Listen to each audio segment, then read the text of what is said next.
was it in 1985, that all future work on artificial intelligence was based on that Proto-Sanskrit, which was said to have been a language of the gods that was spoken through soma inebriation. So the gods would speak through the somapas, through the shamans in soma genesis, especially during the 3-day soma ceremony. So this was said to be the language, the soma sprach, so to speak.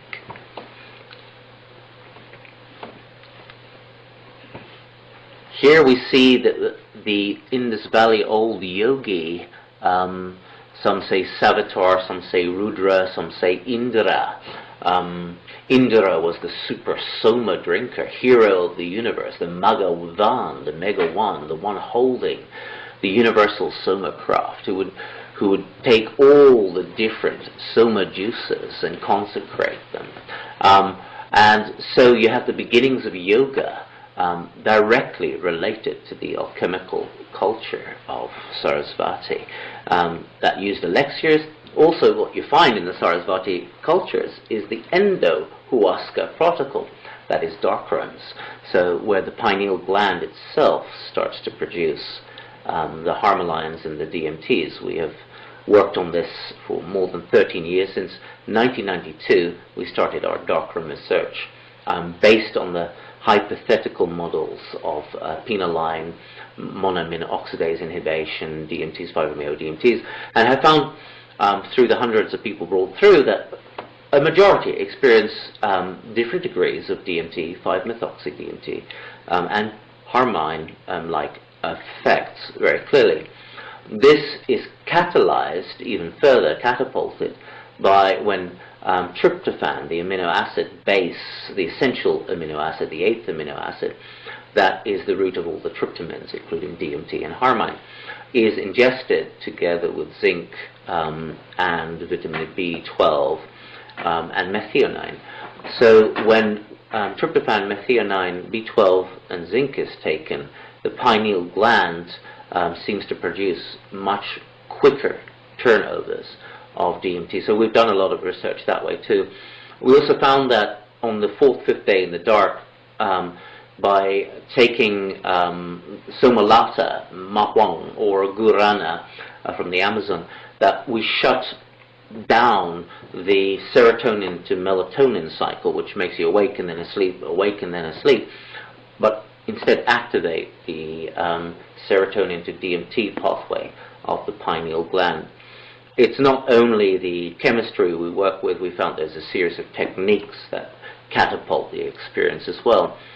So it's intriguing that the darkroom, which is part of the Tibetan Buddhist legacy as well, they will spend 49 days in darkness, even years in darkness, but they also have the most arcane secret inner tantra of the Anuttara Tantra, which works with 108 psychedelic, psychotropic soma plants. And this, in the 33rd path of Buddhism, not the 32nd, but the 9th Buddhistic vehicle of Dzogchen, the Anuttara Tantra is considered the most arcane, the most sacred. So after years of practice of meditation, mantra work, etc., then you're introduced to the plant molecules, because you've developed your techniques so you can use them, you can appreciate them. Of course, today we've had the inverse of that. So we've had the most arcane given to the masses, and then the masses have to kind of catch up with the internal technology. So there's a balancing out that we need to bring about in this process.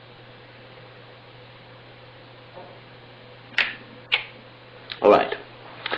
The Proto-Vedas speak of these 7 individuals who are kind of super shamans, who bring in the knowledge of astronomy, the knowledge, the wisdom of how to use the soma plants in symbiosis, and their medicines and so forth.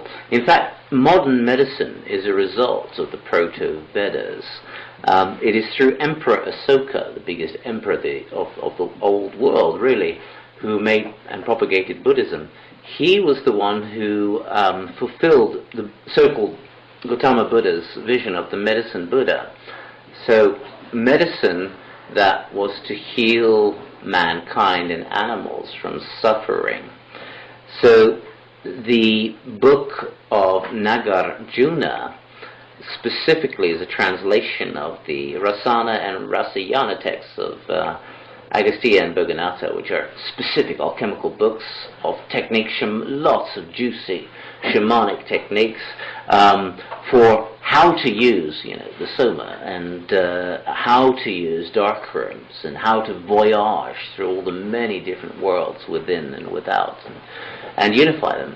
So Rasa Ratnakara is a transliteration from the Rasana and Rasayana Soma Elixir books. Rasa means the art of alchemy in the Tamil and the Proto-Vedic times, essence, so to speak. And even in medieval alchemy in Europe, Rasa became known as the prima materia. So here we see the seven Manu, the Sapta Manu, the ultra-terrestrial wise ones, with glowing light around their bodies. They were said to be golden bodies. Similar to shamanic visions. You have descriptions of voyages through other worlds. Here are the containers of the elixirs of various different kinds that you find at Sarasvati River Valley culture, that at Kalibangan. In this valley seals, apart from the Soma acacia plants, of the 108 plants, there are 5 mushrooms.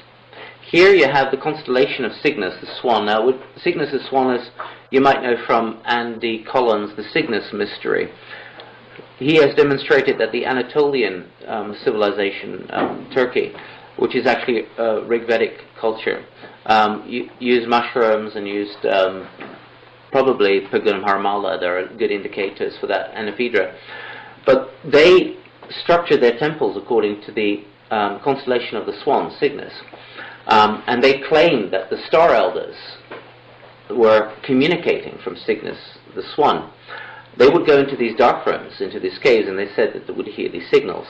Archaeologists then go into these caves and find that the unique signets coming from Cygnus, the swan, are transduced in those caves into the audible range by the composite and geometry of those caves. And that's where the shamans went, taking their mushrooms and their other plants to have contact with the star gods. So in the Vedas, Cygnus is the vehicle of Sarasvati. Now, the goddess Sarasvati is the goddess of alchemy. She is the companion of Brahmanaspati, later known as Brahman. And Brahmanaspati is described to bring 108 plants to this planet in his starship, or 107, which are the 107 Soma plants, or Somya plants, that join Somaraja, King Soma, and that have the essences of the whole of the universe in them. Here we see then, in this valley seal, Cygnus the swan, and then we see a mushroom-headed deity riding the swan. So you have, again, a relation between the Indus Valley and the Anatolian culture that Andy Collins speaks about in the Cygnus Mystery. I don't think he's aware of this connection. Cygnus Mystery, everyone should look into that. What has happened is that since 1998 there's been some extremely important cosmic rays coming from the direction of Cygnus, which we shall look at a bit later, which has seriously affected our solar system, the sun, the planet, and even, it would appear, to be our DNA. So what is indicated in the Cygnus Mystery is a pointer to what's now taking place today. In terms of Indian alchemy, the research by Dr.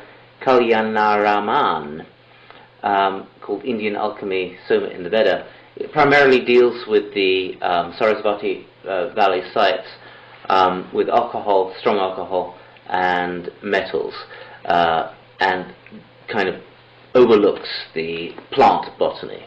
It is the symbiosis of these elements that is so significant. So I think we're in the process of rediscovering a new medicinal science. In this regard,